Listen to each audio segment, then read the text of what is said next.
Welcome to another AI and Spirit commentary video. This is the series on the Positively Focused YouTube channel where I talk about the convergence that's going on between spirituality, the fundamental spiritual dynamics that underlie how physical reality works, and the AI age, the convergence of these two things, and how they are creating a life, a future, even a present moment that we are all going to love.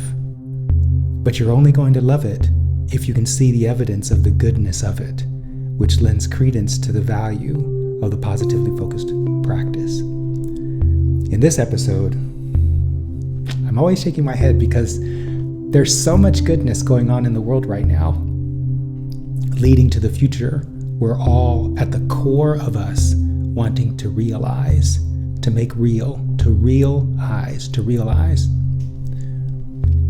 And in this episode, I have a 6-minute video I'm reacting to, which features a conversation between Elon Musk and Joe Rogan. Now, I know those two individuals are somewhat controversial, but it doesn't matter. It doesn't matter that they're controversial. What they're talking about is essential with regard to how the future is unfolding and our desire for a future that is better than our current reality. And that's always the case, isn't it? The future is always better than the current reality because current reality contains contrast which births within each and every one of us desire for improvement. And the future, when it shows up, contains the manifestations of that improvement. The reason why it takes so long sometimes is because my fellow human beings tend not to focus on what they want. Instead, they focus so much on what they don't want. And so it's really important, if you're wanting to see in the now the unfolding of a future that's going to be in your best interest, to be able to focus on the evidence of that future unfolding. And you can see it through a practice like the Positively Focused framework. There are other frameworks out there that can allow you to adopt a radically positive perspective on the unfolding of physical reality. So you don't have to rely on just what I offer. There are lots of people offering similar processes. Find the one that best matches what you're interested in. But today, oh my God, today I'm going to play a clip. It's just 6 minutes long, but I'm going to make it longer because I'm going to probably interrupt it, of this conversation between Joe Rogan and Elon Musk as they talk about what Elon Musk calls the supersonic tsunami that is going to eventually eliminate all human labor, but initially eliminate human labor having to do with digital creation. So without further ado, let's get on with this excerpt. One of the things you said when we stepped away is that you're kind of done and that it's unfixable. That, or under its current form, the way people are approaching it. You can make it directionally better, but ultimately you can't fully fix. I should probably stop here and introduce this video a little more. So Joe and Elon Musk are talking about Elon Musk's time in government and how the government leaders were not letting him take the drastic measures that Elon Musk believed was necessary. And Elon Musk in a minute is going to describe why that is. It's a very good reason. There's a deeper reason that Elon Musk does not point to, which I may interrupt again and point to in a minute, but that's the background. That's where this excerpt of this conversation is coming from. A conversation where Joe Rogan is talking with Elon Musk about his time in government. Like unless you could go like super draconian, like Genghis Khan level on cutting waste and fraud, which you can't really do in a democratic country, or an aspirationally democratic country, then there's no way to solve the debt crisis. So we got national debt that's just insane, where the interest payments on the debt exceed our entire military budget. So now, this is 100% accurate. The debt service on US debt is just the debt service, meaning the interest payments, is extraordinarily large. It's larger than the entire DoD budget. And this is a good thing. Why is it a good thing? It's a good thing because it's offering the contrast that is prompting millions of Americans to reach for a reality in which we don't have that debt. You see this every year when the Republicans are talking about this. They're trying to lean in the direction of a country with no debt. But their focus on the debt is what keeps the debt in place. What you focus on persists and gets bigger.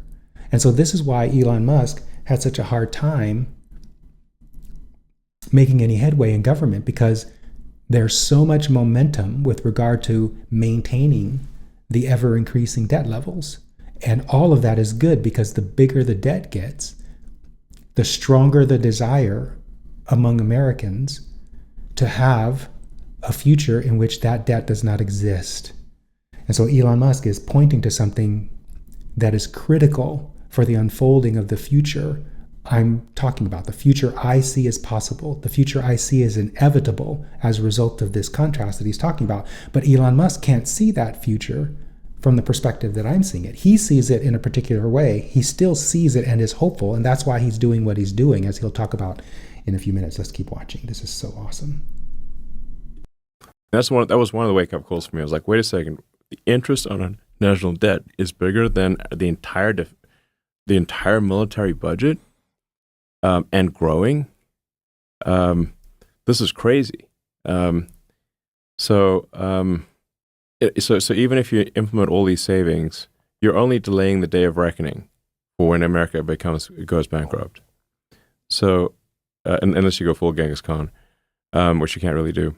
So I came to the conclusion that the only way to get us out of the debt crisis and to prevent America from going bankrupt is AI and robotics. So, like, we need to grow the economy at a rate that allows us to pay off our debt.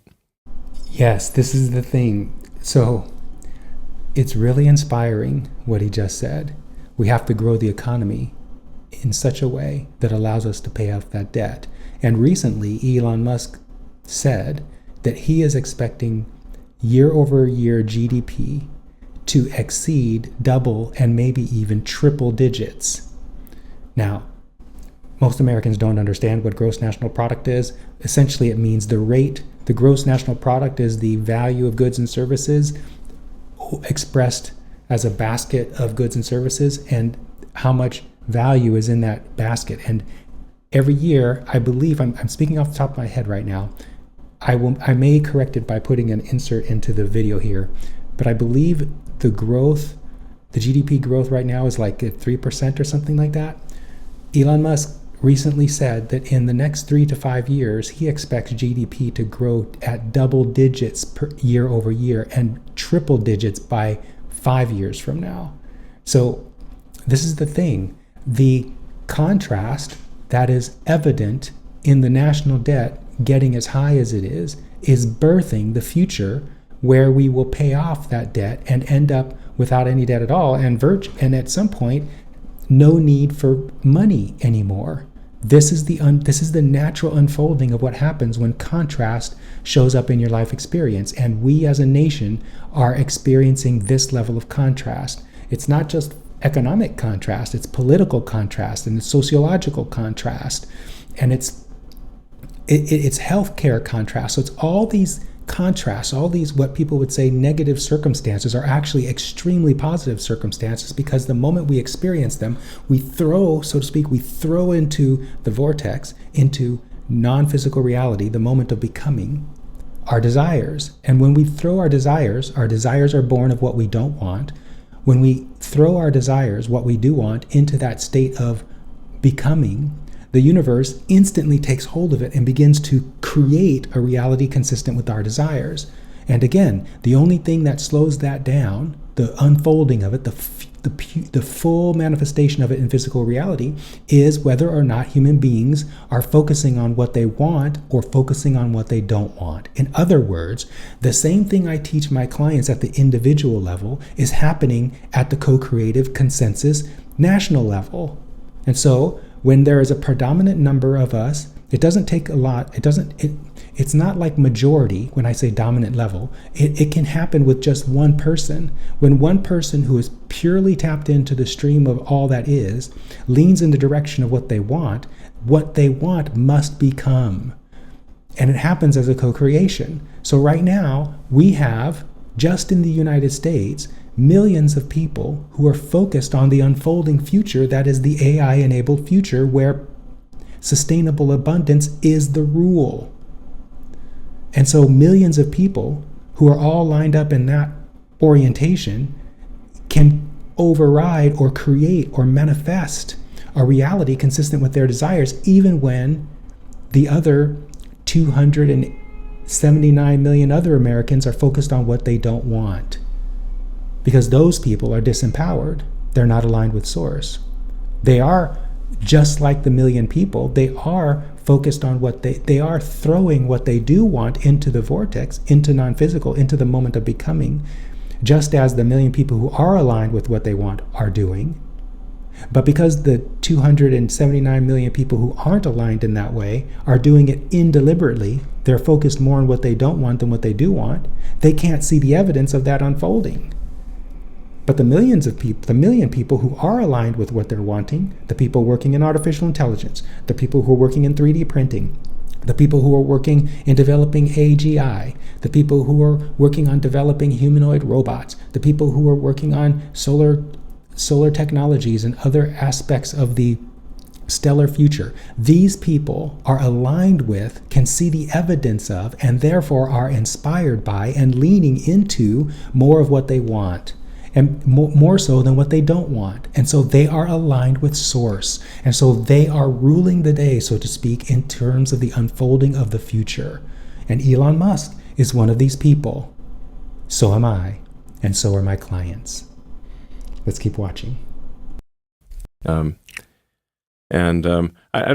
guess people just generally don't appreciate the degree to which, the government overspending is a problem. But even like the Social Security website, this is under the Biden administration. On the website, it would say like we based on current demographic trends, and how much money Social Security is bringing in versus how many Social Security recipients there are, because we have an aging population. Relatively speaking, the average age is increasing. Social Security will not be able to maintain its full payments. I think by 2032. So this is accurate, and if I'm not too lazy, I'm going to go to the Social Security website and pull that down and put it as an insert into the video here. So it's accurate that the Social Security Administration is saying that by 2032, Social Security is going to have Social Security benefits are going to be reduced. I think it's something like 80% or something like that. But what Elon Musk is not mentioning here, and if you search on YouTube for people on YouTube who are talking about Social Security and what to do, what decisions to make around your Social Security if you're coming up to age 62 or so, what people in the know are saying, which is accurate, is not only is Social Security funded by your contributions to Social Security, but it's also funded by payroll taxes. And think about this now. If GDP in the next 3 to 5 years becomes double or triple digit levels year over year, the payroll taxes are going to increase dramatically. Now, do you think the Social Security Administration, let's say that all of that increased GDP happens and there are no people in those companies, so there's no payroll taxes to pay. Do you think the government is going to let that slide? Of course not. They're going to vote to tax those companies who are implementing AI and creating all this value. And do you think the Social Security Administration is going to stand by and not request that some of that money get funded into Social Security to continue to pay full benefits to Social Security recipients? Or Don't you think that the government is going to come up with another process by which it provides a social safety net, like universal basic income or universal high income? Of course they're going to do something like that. So the trouble with what Elon Musk is saying here, and some others are pointing it out too, this doom and gloom story about Social Security in 2032, the problem with it is it's causing people now in their 60s to, out of scarcity consciousness, to claim Social Security at an early age, at 62, instead of waiting till 65 or 67. That sort of panic action, taking action out of scarcity, is going to bite those people in the patootie in the long term with regard to their benefits, because when you file for Social Security, whatever point at which you file, your benefit is locked in at that time. I'm going to be 62 in September, and I'm not planning to file for Social Security until I'm 65, because I'm not afraid of what's going to happen in 2032, because I know that by 2032, we're going to see such a radically different future that Social Security is going to become irrelevant. So I'm not worried about what's going to happen in 2032, and I'm not trying to draw my Social Security income out this coming year because I think that if I don't, I'm not going to get any benefits in the future. In other words, I'm aligned with the abundant future that is coming because I see evidence of it. Not because I see evidence of it, but because I'm aligned to that vibrational frequency, and as a result of that, I can see the evidence of it coming. But unfortunately, there are a lot of people focused where Elon Musk is focused with regard to Social Security, and so they're taking action now, expecting something bad to happen. And in 2032, nothing like what Elon Musk or even the Social Security Administration has said is going to happen. It's not going to happen that way. It's going to happen as a result of the abundance that we all are as a human species moving into as a result of the contrast born of things like the debt crisis that we're experiencing right now. The crisis. It's not really a crisis. Okay, let's keep watching. Yeah, so Social Security will have to start reducing the amount of money that's been paid to people in about 7 years. And so the only way to fix that, robotics, manufacturing, raise GDP. You've got to basically massively increase the economic output, and the only way to do that is AI and robotics. So basically, we're going bankrupt without AI and robotics, even with a bunch of savings. The savings, like reducing waste and fraud, can give us a longer runway, but it cannot ultimately pay off our national debt. So what do you think this? And this is why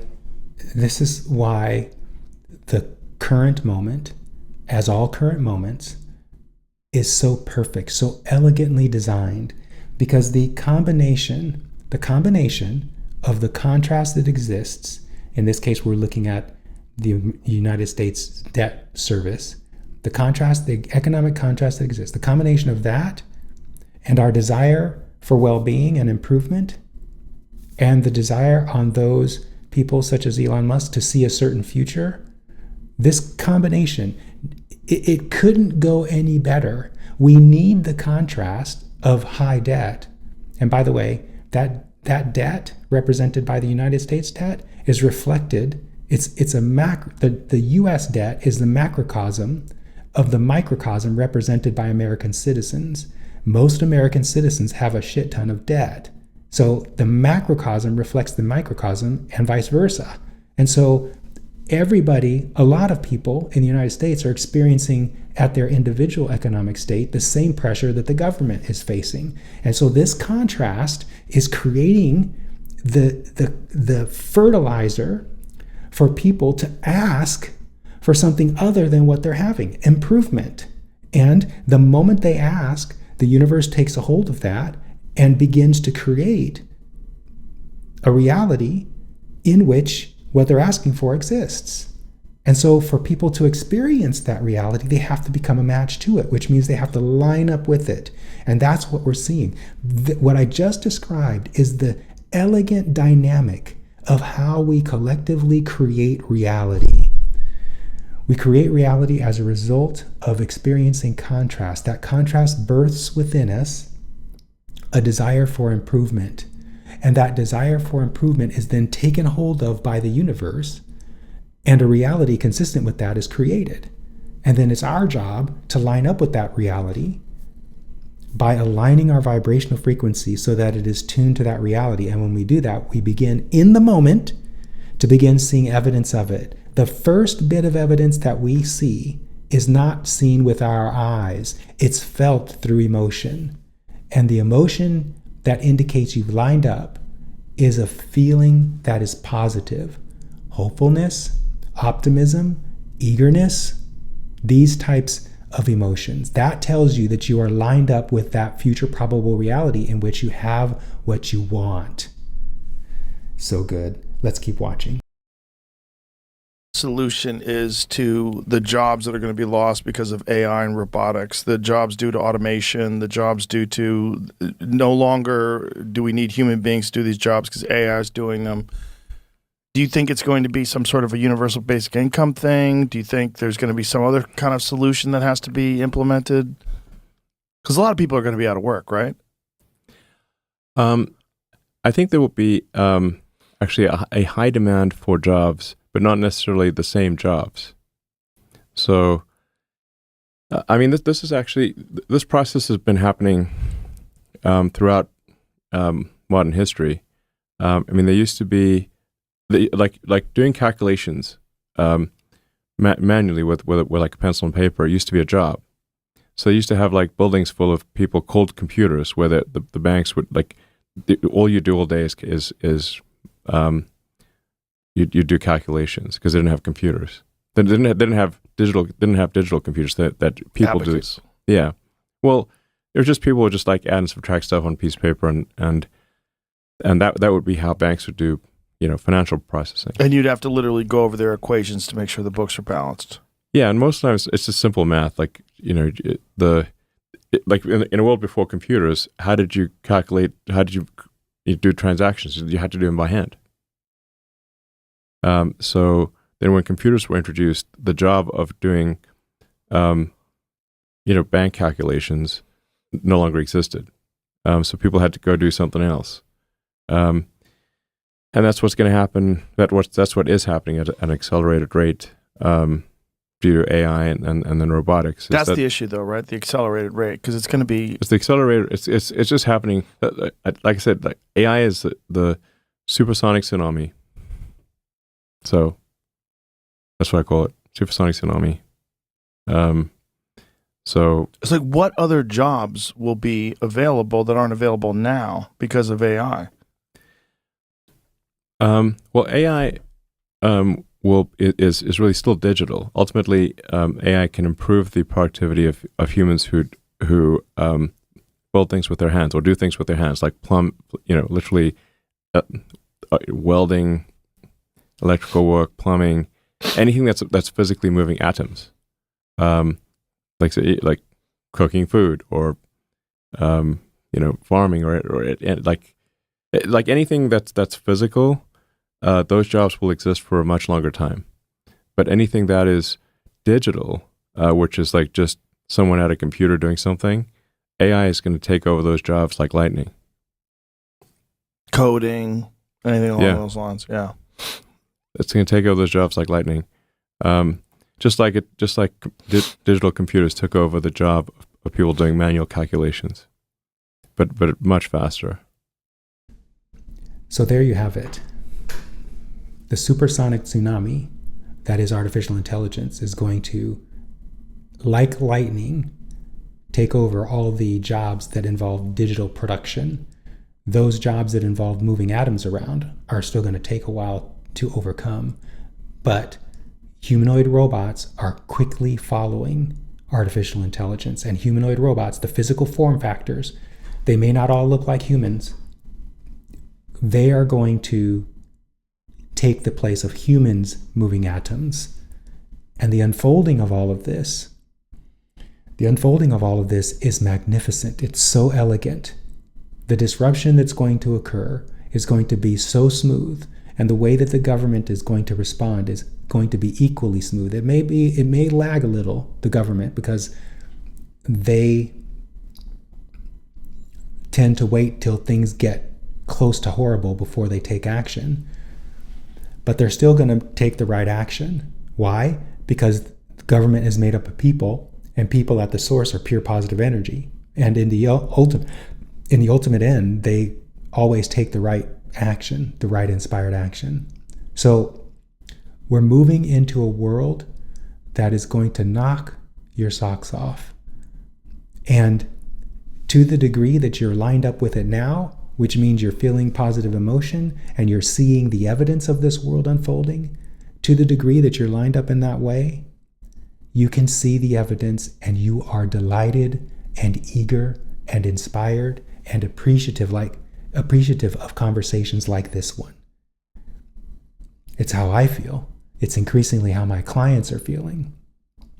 There's nothing like seeing or hearing conversations like this and responding to them with appreciation, because you know that conversations like the one you just heard are amplifying and adding to the momentum of the unfolding of the future that is going to be so much better than it is now. How do I know this? Because now is so much better than it ever has been, and it has always been that way. The future is always better because there's always expansion happening, and there's no end to how good it can get. It's so good knowing that. It's so exciting being in this present moment. I was just talking with the client about a technology that I'm probably going to do another AI and Spirit series episode or video on, that just blew me away because the unfolding of it and the timing of me receiving it was so perfect relative to what I know about the future. In fact, I think I am. Next week, I'm going to produce an AI and Spirit episode on that technology. But for now, I'm going to leave it here. I really hope you're finding inspiration and eagerness and anticipation and possibly appreciation from watching my videos. I'm not doing this for you. I'm doing this for me.